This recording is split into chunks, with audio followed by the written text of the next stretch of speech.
Hello! So we're starting off today in quite the mess of redstone wires here. I mean, just take a look at this place. It is quite disgusting, if I'm being honest, but I am still very, very proud of what I have built here.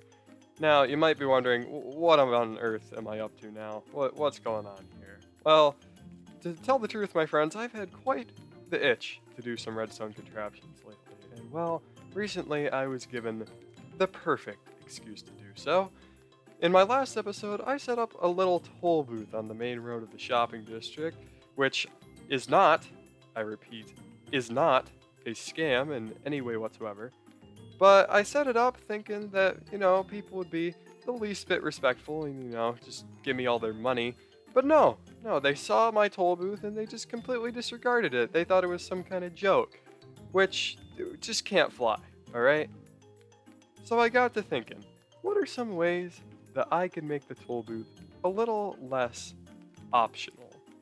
So, through my incredible genius and many hours of work, I was able to develop the Tollinator trademark. So basically what I've done here is I've remodeled the entire toll booth. I've added this little tripwire to detect when players are crossing. And I put in this guy, Ham the Pillager, who we captured in our last episode. He's actually been rehabilitated somewhat. He has a good, well-paying job now as our chief toll officer, and I mean, he absolutely loves it. Just look at that face. If that isn't the face of a happy man, I don't know what is. So to demonstrate how this works here, if I take a diamond and I go ahead and stick it in this chest, I can now go ahead and cross, and nothing will happen to me. I'll be free to go about my business as usual. But if I choose not to pay and I cross, well, this will happen. He'll just start shooting you. Which I think is the perfect punishment for any cheapskate that thinks they can slide by me. So, in conclusion, I had a lot of fun. I had a lot of fun building this little contraption here. It's been a while since I've messed with anything redstone, and well, although I may not be the best at it, I still really enjoy doing it. And luckily for me, it is not the only contraption I'm going to be working on today. And that's because today I want to work on our great emerald bank here, which since the last episode has received a bit of an interior. It's nothing overly fancy, but I still think it has some class to it. And of course, right up here is where we're selling our emeralds, 1 diamond per 48 of them, which I think is a pretty good deal. But let me ask you this, my friends. What one thing is missing from this bank? It's a vault. It's a vault. We're going to be working on a vault. Now, as cool as just having a vault may be, I want to spice things up a little bit and turn it into a little bit of a mini-game for the other members of the server to play, where the main objective is to break inside the vault and receive the ultimate emerald prize. But first, I want to make a quick trip to my creative testing world, where I've actually built a bit of a design based on what I have in mind here. Now this, admittedly, is probably much larger and much more complicated than it really needs to be, but hey, it gets the job done. So over here, I've created a 4-digit combination lock, so if you pull 4 of these levers and then you come over here to this button and press it, the door will open, provided you have the right combination. However, another feature of this vault here is this button right here. If you keep trying to input a combination, this button will actually lock after 3 attempts, meaning you can't just keep spamming it with different combinations. You have to somehow reset it, which I'm thinking will be done by the player paying a diamond per every 3 attempts. Now, throwing the players in blind, just having them try to solve the combination here, would be a bit too challenging. So I think what I'm going to do is I'm going to leave little hints scattered all around the server as to what the combination might be, and if they stumble across them, it will give them the edge here in trying to open the vault, which I'm thinking should have a very, very good grand prize in here. I mean, I'm talking emeralds and maybe some other things as well. So, with that out of the way, I think I'm ready to get back on the server and start placing blocks. But before we head back, I do just want to tell you, if you are not subscribed, to please consider doing so.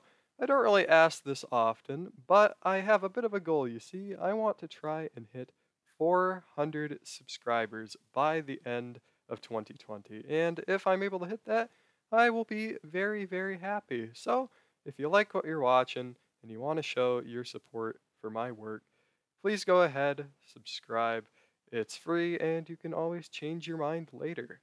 Alright, back to the fun stuff for real now. I have dug a rather large hole under the bank here now, and I'll admit I was not expecting this to be this large, but you know, it's fine, it's fine. We have all the materials we need to get started here. So yeah, let's just do a redstone time lapse, I guess.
Ladies and gentlemen, I am proud to announce that our hole in the ground is, well, no longer a hole in the ground.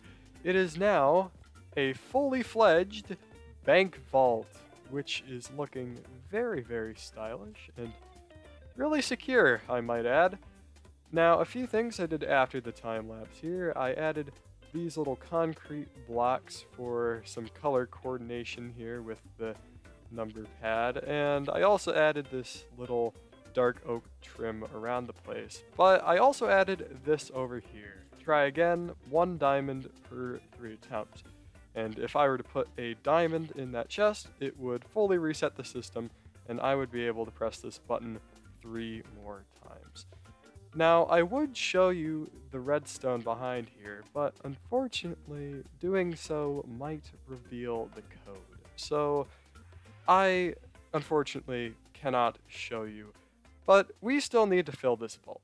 So, through the magic of editing, boom! Now the vault is open. So I think I have settled on adding a very, very good prize in here for whoever is to open the door. So let me just start placing it down here. This, my friends, this is a lot of shiny green rocks. A whole lot of shiny green rocks. But I should note that there is more than just emeralds in this vault. There are actually a few hidden prizes for those who win. But I won't be revealing those either. Yes, I am keeping these secrets very, very closely guarded. But I mean, regardless, who's gonna hate having a mountain of emeralds? I mean, just look at them all packed in here. I think I'm gonna regret giving this many emeralds away. So yeah, I had a lot of fun putting this little vault game together here. I'm sure it will be a lot of fun for all of the other server members. Speaking of which, if you are one of those other server members, the game is now officially open. Yeah, that's right, go play it, now. There are hints scattered all over the shopping district, hidden in various places. So best of luck to you all. But as for me, I think I'm going to end things off for today. I really enjoyed putting this episode together, so yeah, if you enjoyed it, please consider subscribing, and I'll be seeing you in the next one. Goodbye!